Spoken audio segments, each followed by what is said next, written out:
एक गरीब मजदूर कालू रहा करता था। कालू के घर में उसकी पत्नी जानकी थी।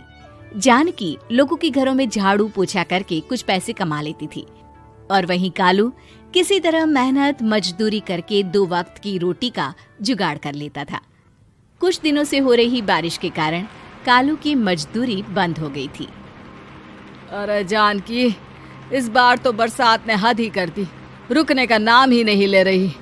कुछ समझ में नहीं आ रहा, अगर इसी तरह काम पर नहीं गया तो 2 वक्त की रोटी का जुगाड़ कैसे होगा।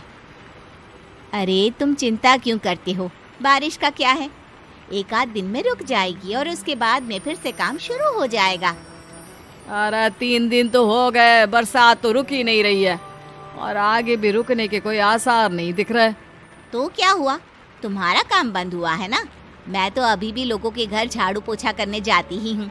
मेरे पगार से कुछ दिन तो निकल ही जाएंगे। अरे घर का खर्चा तो हम किसी तरह चला लेंगे जानकी, लेकिन ये जो छत टपक रही है इसका क्या करेंगे? ये बात तो आपकी सही है। हमारी झोपड़ी अब काफी पुरानी हो चुकी है और इसके छप्पर में भी कई सारे छेद हो गए हैं।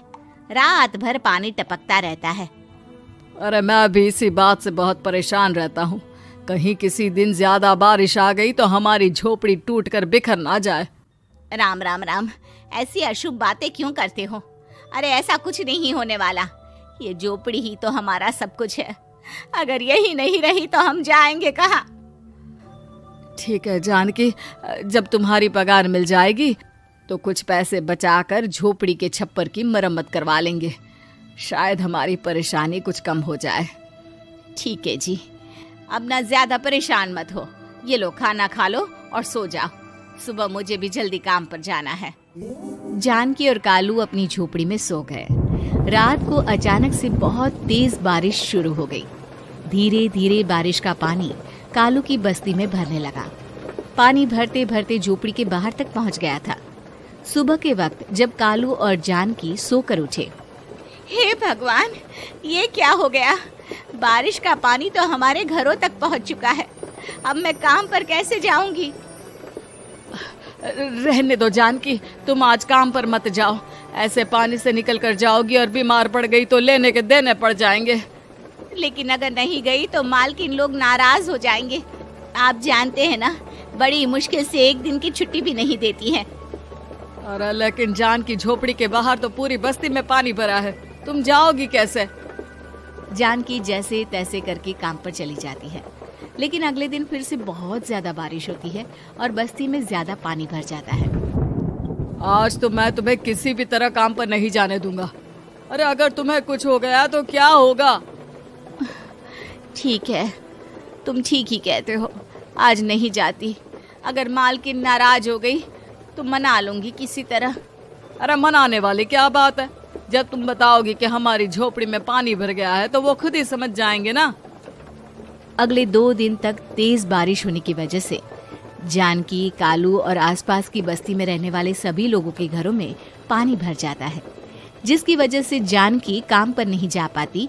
और 3 दिन के बाद जैसे ही जानकी काम पर पहुंचती है, कहाँ थी तुम?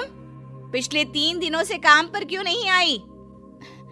मेम साहब, क्या बताऊं, इतनी ज्यादा बारिश हो रही थी, हमारी पूरी बस्ती में पानी भर गया है और उससे भी ज्यादा तो मेरी झोपड़ी के अंदर पानी भर गया। आप ही बताइए कैसे आती मैं? इसका मतलब ये हुआ कि बारिश होगी तो तुम काम पर नहीं आओगी? ना ना, मेरे कहने का ये मतलब नहीं था मेम साहब।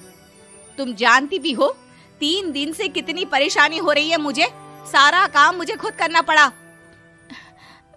माफ कर दीजिए मालकिन जी, पर मैं क्या करती, आने के लिए रास्ता ही नहीं था, सब जगह पानी भरा हुआ था।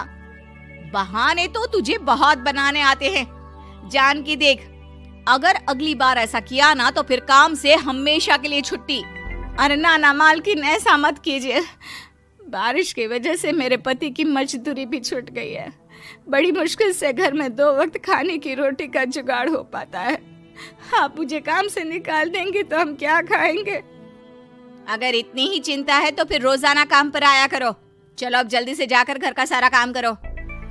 बारिश रुकने का नाम ही नहीं ले रही थी। पूरे शहर में बाढ़ जैसे हालात बन गए थे।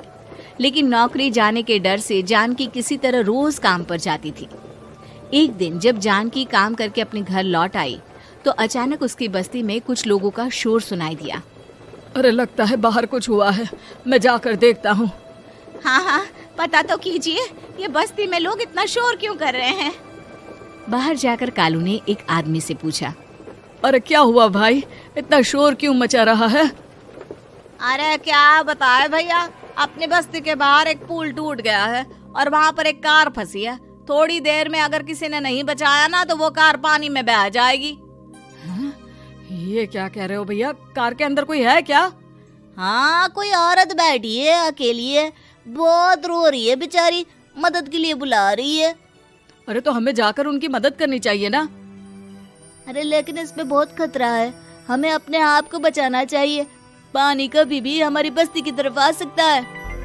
अरे तुम्हें नहीं चलना तो मत चलो, लेकिन मैं तो जाकर उस औरत की मदद जरूर करूंगा। कालू उस जगह पर पहुंचता है जहां वो औरत कार में फंसी हुई थी।